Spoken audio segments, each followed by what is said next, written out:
Welcome to the five war rooms of free play media in this year's 2025 mock draft. Up first, we have Logan Norris. We will be alternating every five picks. Drafting number two is Sam. Drafting number three, Alex. Number four, Dave Kuiper Jr. And number five, Dungeon Mark. Let's go, boys. Let's go. All right, Logan, you're on the clock. Who are the Titans taking at number one? Dun, dun, dun, dun, dun. I think I gotta just play it safe here with the consensus number one overall pick. I think. I guess we'll find out. Cam Ward, number one. They need a QB bad. With the second overall pick in the 2025 mock draft, the first shakeup of the draft, so to speak, the Cleveland Browns select Abdul Carter, edge rusher out of Penn State. You gotta Whoa. you gotta pair him up with Myles Garrett. They don't need a corner. They could use a wide receiver, but Travis Hunter's probably playing corner for the most part. Right. I think Abdul Carter and Myles Garrett is that can win you 10 games alone right there. Doesn't matter who your quarterback is. Give me Abdul Carter going to the Browns, number two. Wow. What All a right, shake. well, you've Very already rarely shaken do I up my agree draft. with you, but that's the right pick there. With the number 3 pick, the New York Giants have been stunned by the taking of Abdul Carter and will take the next player best available and take Travis Hunter. Is he going to be playing corner, wide receiver? He's going to be playing cornerback and he'll be playing receiver on probably a decent amount of plays, and he'll be the obvious pick there at 3. What do you think about Neighbors and Hunter together? That's kind of nasty. That's kind of nasty, I Yeah. know. That'd be sweet. That is nasty. Speaking of nasty, at number four, with the Patriots on the clock, I think it's pretty locked in that they go with tackle out of LSU, Will Campbell. They need to protect Drake May. Will Campbell is the most pro-ready offensive tackle right now. I know people are questioning his short arms, but I think, the technique is in the on-field film, it still shows for itself. I know all of a sudden now when it's time to draft him, people are questioning if he's a tackle or not because he measured with short arms. But the film 3 years before that didn't lie. He was always the number one tackle. Give me Will Campbell to be the blind side to Drake May for the next 10 years. With the fifth pick in the 2025 Free Play Media mock draft, the Jaguars are selecting Ashton Jeanty, running back out of Boise State. Ooh. I see all this. Mason Graham. Really? They got needs all over the defensive line, which they do. They need tackles, but let's be real. This is a team that is not shied away from drafting running backs with the first overall pick. Travis Etienne, Leonard Fournette, and you got young buck Liam Cohn trying to make a name for himself after screwing over the Bucks, and he had probably the best young dynamic running back in the league, and that made that offense shine as the season went on.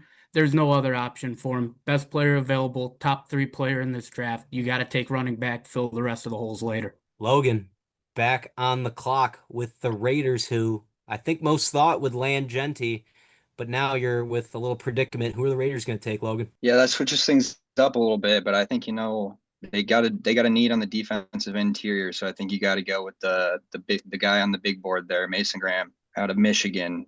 Don't think you can go wrong with that pick there. They need it. Help bolster that defense. They struggled on defense last year. Got to worry about offense later. I love it. I think Okay. that falls right into the lap of the Raiders. It's a great pick. With the 7th pick in the draft, the Jets are on the clock.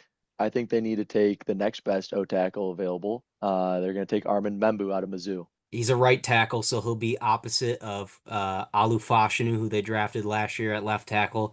This guy's an athletic freak, tested really good at the combine. This is more of a projection type of draft because of his athletic upside. Probably not the most pro ready right now, but has the features to be for sure. At number 8, the Carolina Panthers are going to take Teteroa McMillan. I think they were a bit surprised at how well Bryce Young played last year. They've invested in the O-line in the last couple of years. I think it's time to get him another weapon. Leggett played well, but in the modern NFL, one receiver is not enough. So they're going to go get a second guy to help out Bryce Young.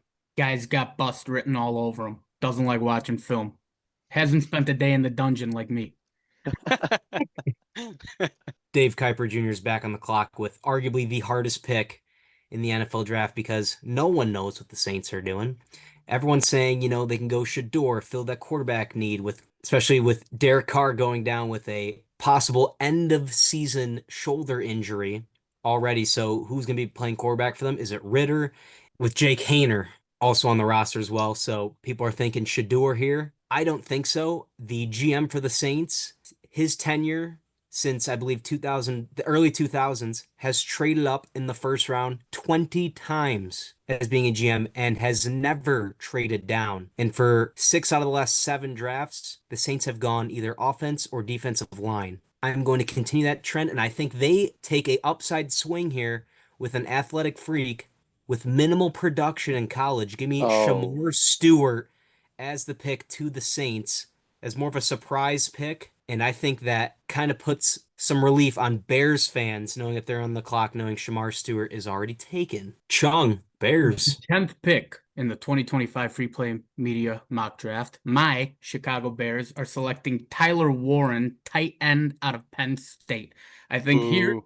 the Bears, they're shaking things up. Ben Johnson, big hire. This guy runs 12 personnel more than anybody else in the league. Most snaps with 2 tight ends on the field. I get it, Cole Kmet, he's a pass-catching tight end. He don't block, but listen, the Bears need to take the best player available. Genty doesn't fall to him. You got to take Tyler Warren. Again, another top 5 player in this draft, potentially. They're just in a position where they need help in the edge. They need help in the interior. But at the 10th pick, it's not worth reaching on one of these guys. You just got to take the most talented player. And that, without a doubt, at this point in the draft, is Tyler Warren. Logan, back on the clock with the Niners. Little division rival for Yeah, you in the Cards. Who would you yeah, the like them Niners, they got quite a take? bit of needs there on the O line, the D line, even DB. I don't know, I could maybe even see a DB be taken off the board here. I could just see Will Johnson in a 49ers uniform somehow. I don't know why.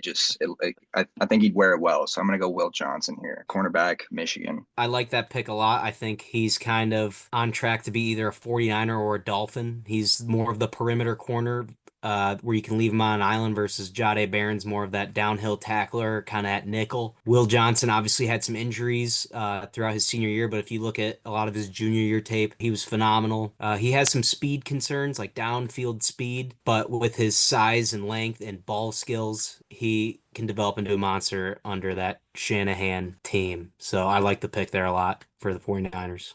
with the 12th pick, the Cowboys to take Matthew Golden, staying in his state of Texas, pair him up with CeeDee Lamb, and good things will happen. If you turned on any Texas tape last year, you saw this man consistently blazing by defensive backs. Quinn Ewers, Arch Manning at times would throw it up to him. He'll get there. With number 13, I think the Miami Dolphins are in desperate need of some offensive line help. Kelvin Banks has dropped in a lot of people's eyes. However, I think that's where they're going to go with this pick. Could be between a few guys, but I think he's going to end up going around where he was mocked from the beginning. And the Dolphins are going to take a shot on Kelvin Banks. I like it a lot. I think he's a very athletic tackle when it comes to the film. He can also swing to guard, which the Dolphins also have a need for.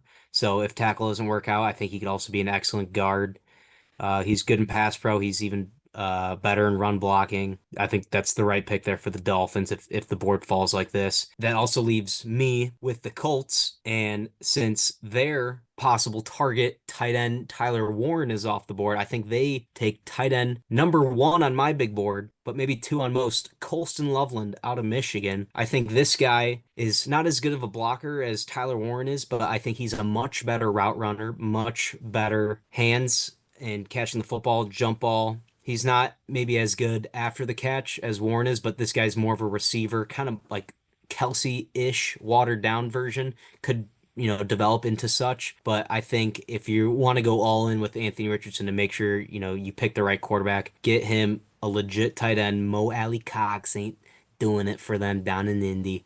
Give him the Loveland. Here at 15, we find the Falcons in this position every year, desperately needing pass rushers, and this might be the most locked in yet kind of who knows who they're going to pick in the draft because, here we find ourselves with a plethora of edge rushers who can't seem to separate themselves in the mock draft. Do you take James Pierce, who has the highest upside? but the least production last year? Do you take Mike Green or Michael Williams with the versatility? Thinking about what the Falcons need, lacking that veteran leadership on the defensive line, you stay away from James Pierce and just it boils down to scheme. And with that being said, 15th overall pick, the Falcons are taking Mike Green, edge from Marshall. Mike Green was actually even more productive than James Pierce was statistically last year. He blew up that Ohio State offensive line when they played each other last year. Obviously, you have the character concerns. He's got the 2 rape allegations going on against him right now. That's going to be a tough battle to win off the field.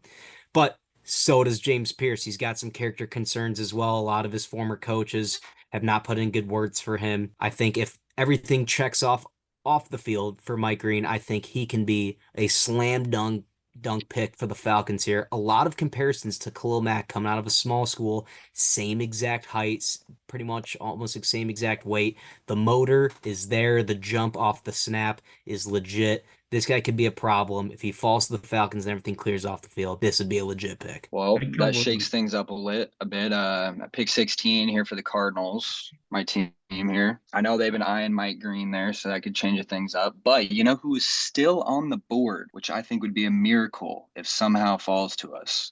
I think he might be one of the most polished interior defensive men in the draft out of Ole Miss. No. Walter Nolan. Oh, Ope is right. That's not where I thought you were going there. me neither. Where'd you think I was going? I thought you were going to lick your chops for Jahdae Barron right there. I thought he was going to be the pick for sure.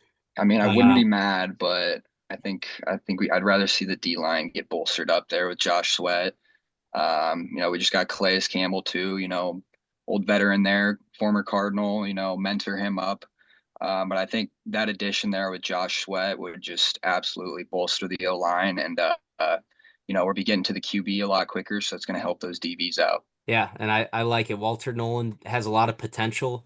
He lacks details when it comes to, the punch and fighting off some O-linemen. He's very raw, but the physical side is definitely there. The traits are there. He's more of a project. I would say he's very comparable to Armand Membu in a sense, but on the opposite side of the ball. And if that's what the Cardinals need on D-line, I think that could be a great pick right here. With the 17th pick, the Bengals would probably want one of those 2 edge rushers that already went off the board. I don't think they'd reach to go for James Pierce just yet. They might swing for Ezeraku here if they wanted to go edge rusher, but they're going best player available at this point, and Jahdae Barron is still on the board. They could use a corner. Give me Jahdae Barron out of Texas. I like that pick a lot. They definitely need help on the defense. Seattle's in a very interesting position. They lost their 2 top receivers, which means Njigba's now the number 1. I think it's possible they go receiver. However, I think the more likely is they try to bolster the interior O-line. Now, do they want to go for a natural interior O-lineman such as a Tyler Booker or a college tackle that will convert? And I think they're going to do the latter. They're going to take Gray Zabel out of North Dakota State, and they're going to play him at guard. Yeah, I like that a lot. I think Gray Zabel projects more as an interior lineman. You saw him at the Senior Bowl, was dominating from actually all positions, from tackle to guard to center. He shows his versatility. I think he could be a monster in the run game. I think his punch needs some work still, but I think if he develops, he would be a great starting cornerstone for Sam Darnold and company up in Seattle. With the 19th pick in the draft, the Buccaneers are going to select the number 1 linebacker and will take Jihad Campbell. I think this will be kind of a similar upbringing to Levante David. This guy's quick sideline to sideline. He's good in the run game. He's good in pass protection when it comes to dropping the zone. He's good at spying the quarterback. He's obviously the best standing linebacker here on all 3 downs. It's a big need for the Bucs. It's going to be Jihad Campbell out of Bama. With the 20th pick, I think this might be the easiest pick in the draft, considering the running back play from this team last year and how explosive their offense still was. The Broncos are going to be selecting Amarion Hampton. Any other draft, this guy is clearly running back one. Just so happens that the Broncos are benefiting from the fact that Ashton Genty is going to be taken in the top 10. This is a home run. I mean, Bo Nix rookie year with not the most impressive receiving core coming into the season, just lighting it up. Think about how open those receivers, how well the play action is going to run when you got Amarion Hampton getting the rock instead of Javonte Williams. This is just a no-brainer for the Broncos and Sean Payton, who is really going to be able to open off that offense with a player like Hampton. Logan, another really polarizing pick in the draft here. Steelers at 21. Who do you think they take? I mean, obviously everyone, waiting on the whole, are they going to wait on the Rodgers situation? Are they not? Even if they do end up getting Rodgers, it's proven to be not a bad idea to have a quarterback under him sitting. So with that being said, I got to go with Shedeur. I think he fits the culture with Tomlin and Pittsburgh as well. There's a lot of flash going on in Pittsburgh now with DK Metcalf and Pickens at the wide receiver positions. I think Shedeur slinging the rock to him is just picture perfect. I can already see all of them in the end zone doing their celebrations that are getting posted everywhere. With the 22nd pick in the draft, the Chargers probably would have wanted one of those 2 tight ends that already went. They do need offensive weapons. So that being said, it's probably down to either Luther Burden or Emeka Egbuka. I think they would lean slightly towards Luther Burden to complement Lad McConkey because he likes to eat up those intermediate interior routes. I mean, he's a deep threat at times, but Luther Burden can really take over that alpha wide receiver one role. Don, back on the clock with the Green Bay Packers. Who do you think they're taking? As a Bears fan, it's very painful to make this pick.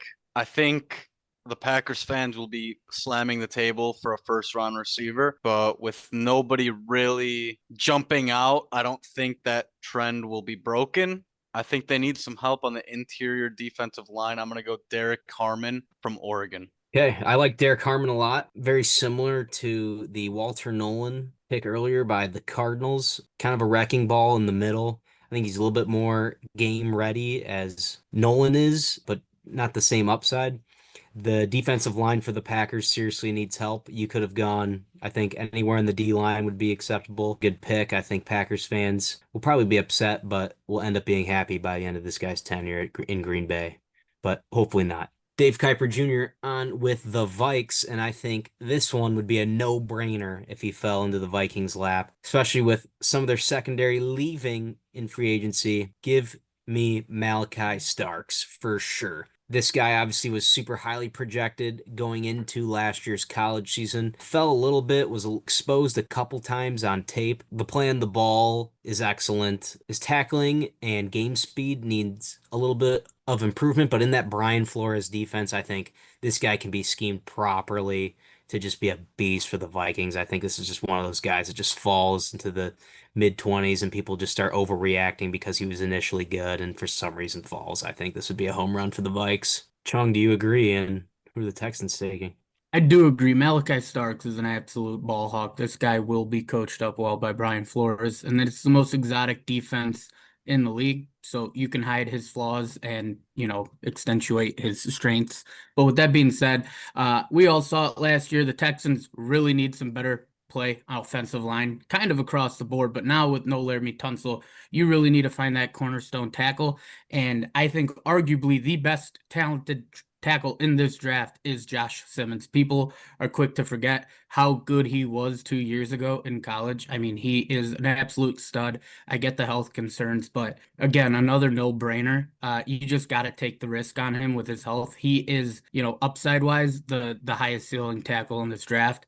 And, CJ Stroud is no good when he's on the ground 60 times a year. So this is going to be a home run for them. Yeah, I agree. I think if he was on the field during the playoff run from the Buckeyes, I think his stock would have soared immensely. I think he's like right there at Will Campbell. I think he'd be a top 4 pick if the injury wasn't there. There's a little bit of character issues that have leaked, but the medical concerns have checked out and he should be good to go. But I think this guy could easily be tackle number 1. I think he's a beast.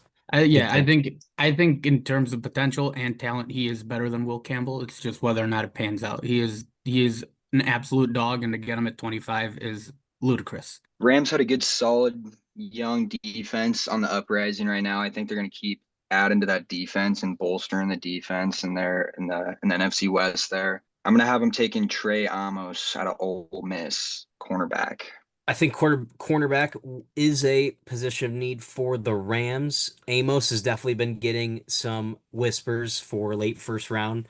I think this guy definitely has the length and the tackle ability for a downhill corner. If you want kind of that opposite of your lockdown guy, I think this guy could be pretty solid. I think he's all around a good project piece. I think he has some similar tendencies of Jalen Johnson coming out of Utah. But again, that's far away and is a steep projection. But Trey Amos to the Rams fits. Good pick. With that being said, with the 27th pick in the draft, the Ravens could use some help on their interior O line. And I think Tyler Booker would just be a great fit for the Ravens to help protect Lamar, help get that run game going. He protected a similar style quarterback in college. Tyler Booker is very good in the pass block. Definitely needs some help on the run block game. He's a little bit thicker, not too fast when coming out of an explosion, but I mean, when you're going to block for Lamar, you don't even need to block. He'll do the work for you. So I think Tyler Booker, as long as you get someone competent in there, doesn't need to be great starting out, but can just hold up his spot for an older offensive line like the Ravens. I think he would fit well. I've seen, a bunch of other mocks have the Ravens take Booker as well. I think this pick fits. I think the likely will go offensive line here. Another NFC North team for me. I think had Booker slipped one more spot, they would have taken him. However, with him gone, I think they're going to shift their view towards the defensive line. I think Aiden Hutchinson needs help on the other side, assuming he comes back as good as he was prior to the injury. With him still on the board, they're going to take Michael Williams out of Georgia. Great pick. I think Michael Williams slipping this far is kind of ludicrous, especially with another guy I'm about to mention right after this. I think he can project to be one of the best run stopping edges in the league. I think he is phenomenal. His coaches praise so highly of him. They're saying he was, even better than Jalen Walker as a prospect coming out of Georgia. I think this guy could be an absolute beast. He has the size, he has the hand skills. Like I said, the run defending is there. I think he can, and he could play in the two technique all the way to the outside as well. This guy can line up anywhere. He can get to the quarterback. He can stuff pockets. I think this guy will be a beast. If he falls into the Lions' lap, that can be trouble for the NFC North. So that's a phenomenal pick with how the board fell. With the Washington Commanders here now at 29, I think another Georgia prospect who has now fallen way too far would be Jalen Walker out of Georgia as well. Linebacker edge hybrid. This guy, physical specimen for sure. I mean, he's getting mocked in the top 10 and falling all the way to Washington would be insane because they need help on that defensive line as well. They're ready to take the next step to be a Super Bowl contender.